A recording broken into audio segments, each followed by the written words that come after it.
My guest at this time is the current NWA World's Women Champion. She has also been recently seen in AEW. It is Thunder Rosa. Thunder, thank you very much for taking the time to chat with me here today. No, you're very welcome. I had 10 extra minutes to eat my sandwich and drink my coffee, which is all good. So, yeah, good. Tech issues held us up here a little bit this morning. Well, it's all right. We're here now, Thunder, and I am very excited to chat with you. Man, you have brought such a spark of life, I feel like, to the AEW's women's division as of late. And a lot of fans would really say that it kind of needed it. When you hear something said like that, does that resonate with you? How do you feel about those kind of comments? It's definitely a humbling feeling that people can feel that one person can make such a huge difference in a company. You know, I just came in to do a job, and but you just like when you can bring positive energy, and then you can exude that more, you know, and people can see that's to me a great compliment.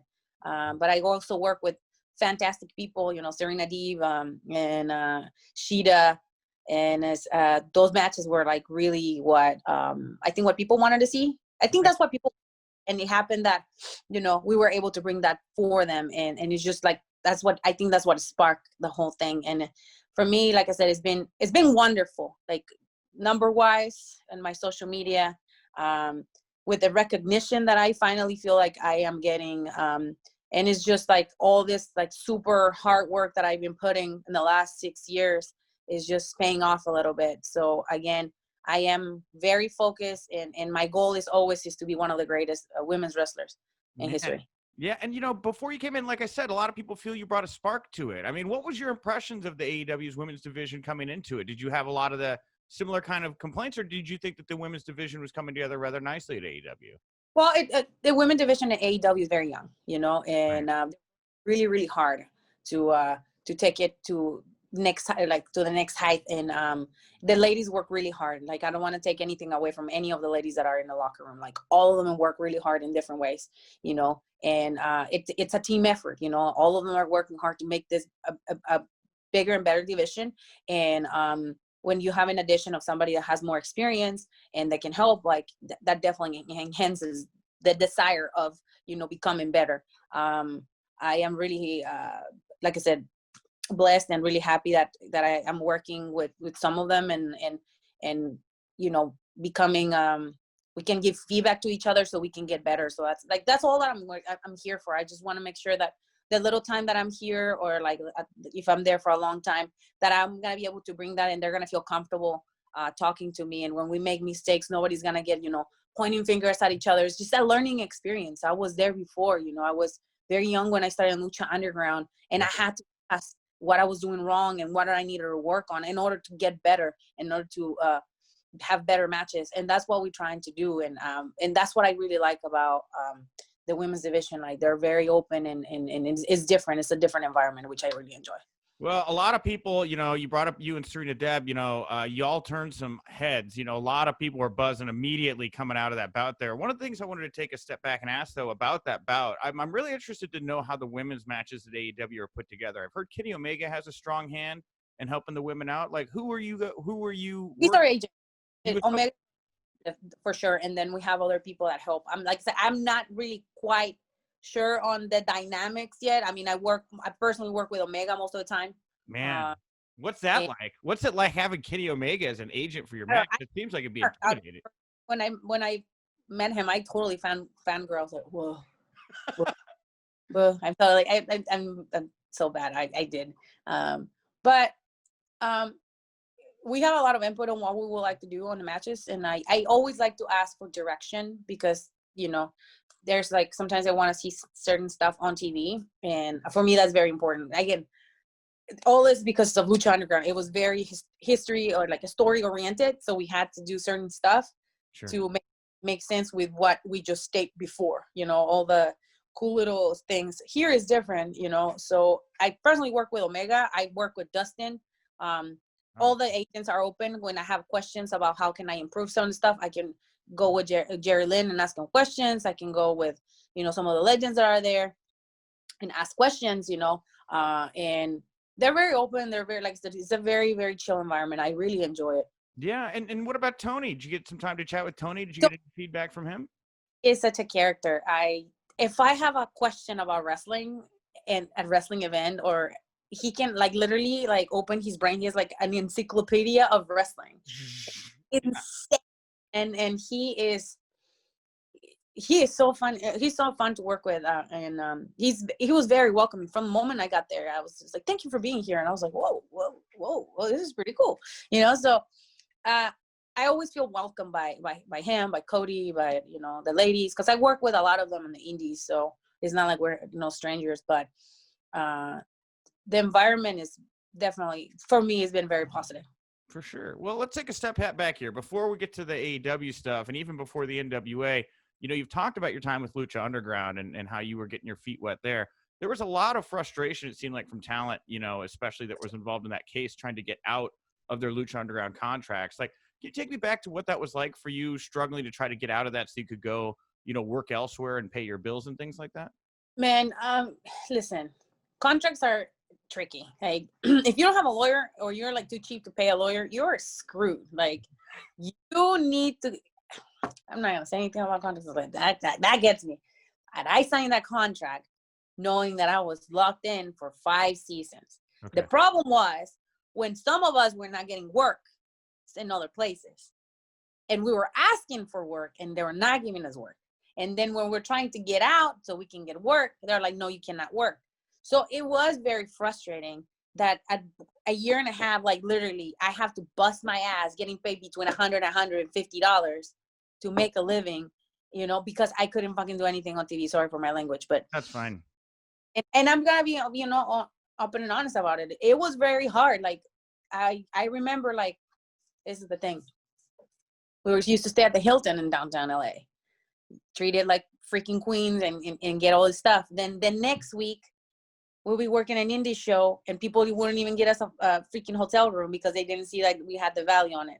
And imagine, like, people were like knocking on our doors and like trying to get us to like work TV, and I couldn't do it because I was under contract. So I had to like endure this because I know something bigger was coming. So when the opportunity came to get on that lawsuit, I jumped in like right away. Yeah, because Like, I interviewed Vampiro like a couple weeks ago, and he was pretty like callous to the suit and everything like that. He pretty much put the blame on you all for signing the contracts, and didn't seem too enthused with the way you all reacted about it. I say this, we signed a contract because we wanted an opportunity. A lot of us were hungry. A lot of us were new. We just wanted to be seen. We wanted that stage for us to like get to the next level, which for me didn't pay out because I was wearing a mask. Right. If without Rosa, man, I would have been probably in WWE by now. I mean, honestly. Yeah. I did 1 month in AEW, and I already had a following that we've been working really, really hard to build. And it just exploded. Why? Because they saw who I really am, which is Thunder Rosa, And with the stuff with Lucha, we ask for work. We ask for opportunities. Some people were getting them.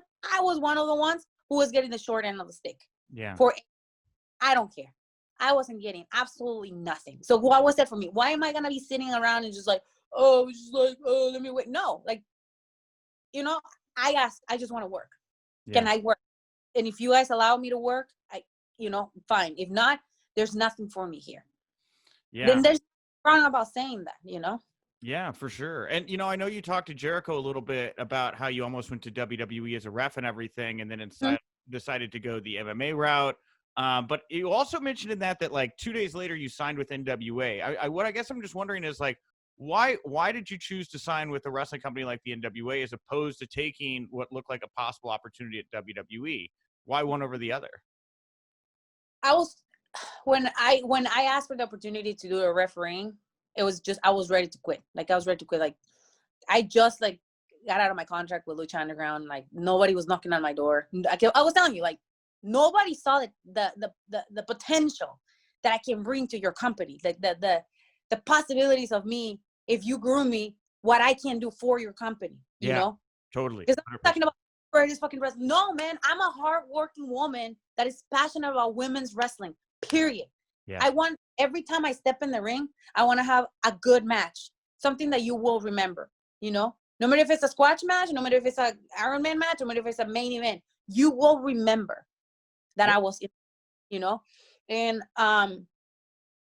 the signs were just, you know, were happening. I was training for MMA. I was like falling in love with MMA, and I was like, man, I can actually do this. Like, I need a challenge. I also have, when you're like doing this, you also have to like, sometimes you don't have to think so much about the money, but you have to think about the challenges that you can take. And MMA for me was a huge challenge because I never got into a fight in my life before. Now I was about to get in the cage to fight somebody for real, you know? Yeah. And then this long, and I was making all these sacrifices, and then I get this, and I was like, yeah, it will be stability, but everything else that I work with for the last 4 years for my personal goals will be gone.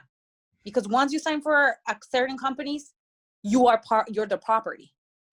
Yeah. Right? Yeah. So I talked to my husband, and I always talk to my husband before I make like big decisions. And I was like, should I sign? And he was like, no, because we worked so hard for the last 5 years to build your brand, to build Thunder Rosa, to build what we have right now.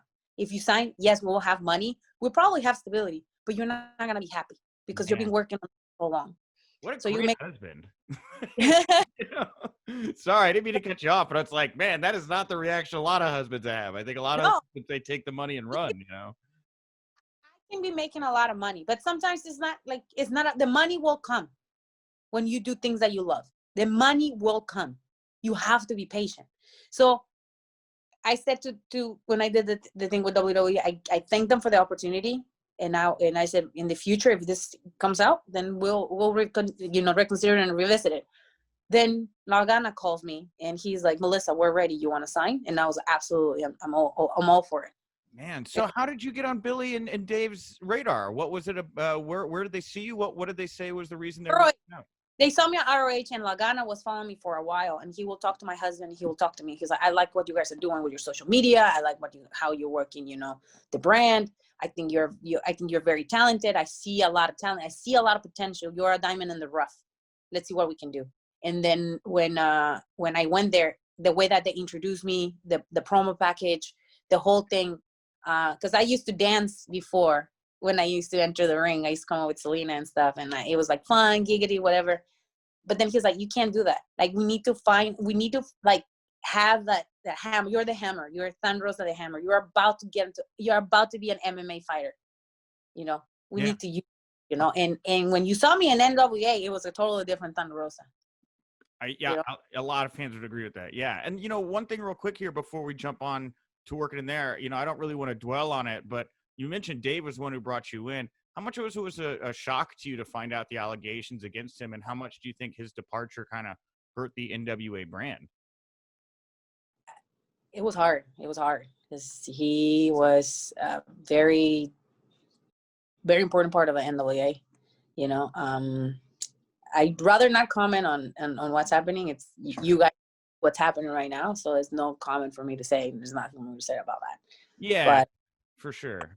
Yeah, but it was hard. It was hard, man. Like, it breaks my heart because we had something really special going on that, and like COVID freaking was the first thing that destroyed it, and then the allegations at second, and it's just like,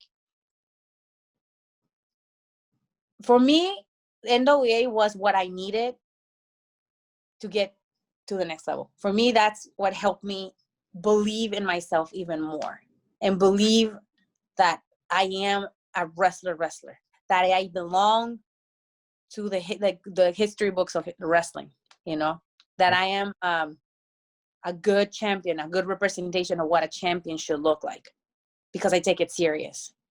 That championship, where's my championship? I was like, the championship. I was like, I put it away. But having that on my waist, having that on my hands when I come out on TV, when I go to the indie show, for me, that's like very special.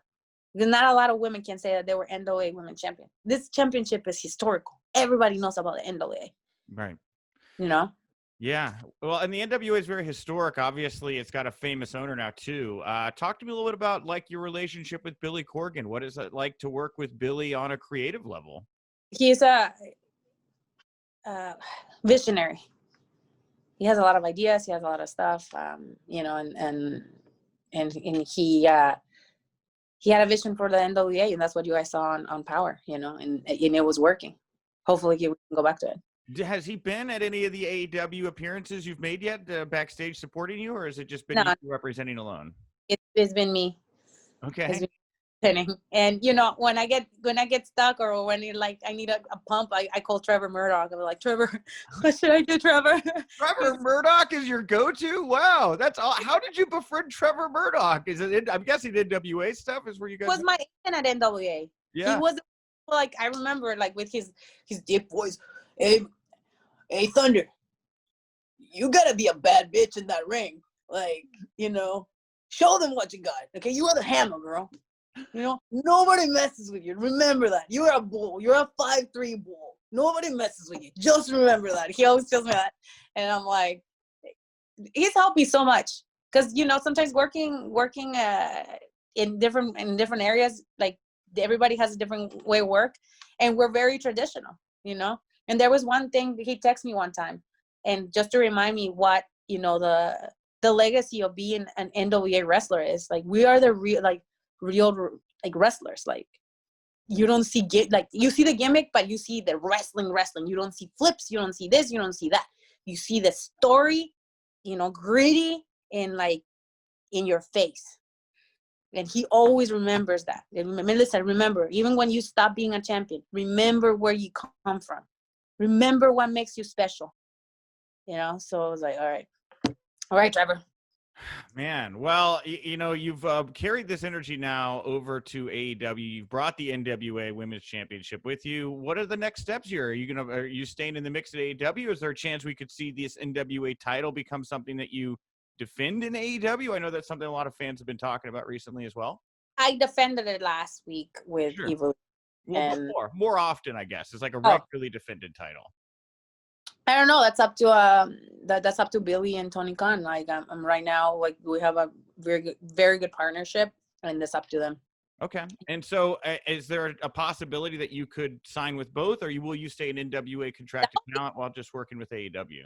Yeah, like, who wouldn't want to do that? You know, you're like, I'm still kind of like having two girlfriends. Yeah. You like both, and you stay with both. What's up, girl? You know, so it's like, that's a terrible example, by the way. I'm sorry. Right. I'm just trying to get a feel here, because, like, I know a lot of fans are clamoring for you to stay in this AEW's women's division.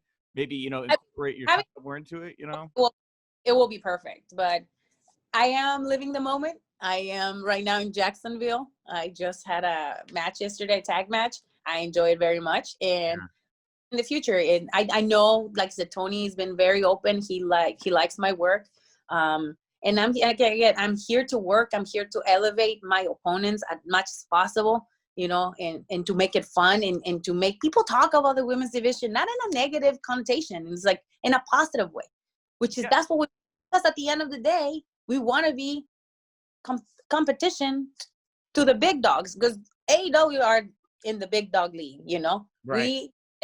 Me being here and them allowing me to work and give my little grain of salt to the women's division, to elevate it. It's great. I am blessed. I am humbled and I'm very thankful for this opportunity. Do you see AEW as something that can grow into something to being like genuinely competitive with WWE on a bigger level? They absolutely, like, if it's done right, anybody can. Nothing is impossible, you know. And I know Tony Khan has the love for professional wrestling. He is a fan from heart, you know, and he has the means to make something happen. And you know, the company is really young, you know, and they're trying their best, and then they're putting good shows, and the production is really good. You know, it's just like, it's that learning experience. We all go through it. We have to go through growing pains until, like, we get what we want. We get the product that we want. So I'm hoping that they continue for many, many years, and it will be like, you know, something where people can go and have jobs. At the end of the day, it's jobs for us, you know, and a platform for us to do what we love. Yeah, for sure. All right, last thing I want to ask you about here, the kind of the news of the moment here, and it's not, unfortunately, like the best news, but across not just AEW and NXT the last 24, 48 hours, it seems like a lot of wrestlers have tested positive all of a sudden for COVID-19. I mean, just from your perspective, how does that affect you? I mean, I can't imagine that you see all this news coming through and it doesn't hit you one way or another. But it affects us, all of us, because that tells you that we need to be very cautious about what we do outside after we're like not wrestling. Before, I'm not gonna lie, I was kind of like, and I'm not gonna get it. But now I'm like very, very conscientious about it. Like, I'm always wearing my mask. I get tested every week, even if I'm not wrestling. I get tested every week, because you never know. You can catch it at the gym. You can catch it anywhere. I don't go to parties. I don't go to big like events unless I'm running a wrestling show. I just ran a wrestling show last week, Mission Pro Wrestling, and we had 250 people. But we did everything it was in our hands to make sure that our fans were safe and our staff and talent were safe. Yeah. I told everybody, don't be shaking hands, don't be doing none of that, because you never know, And all the girls got tested. We all got tested after the show. I went and got tested on Monday. AEW do not play with it. We have to get tested at home, and then we get tested here. Like, they don't play. Like, that's one thing I appreciate, that, because they know, like, there are storylines already created for some of us. And when we don't take care of ourselves, then the product gets, messed up, and like they have to change everything. So we just have to be mindful, and we have to be very careful that, we don't play with this, because it's like, this is our family's money.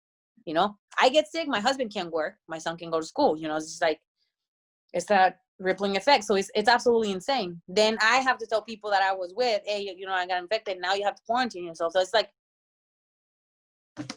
it's, Yeah. You have to care for others, I absolutely do. And one of the things you brought up there, because we actually reported that this morning, the double testing, the home testing and the on-site testing. Is that a new thing that AEW is doing now to kind of up the level of safety for their product and their wrestlers?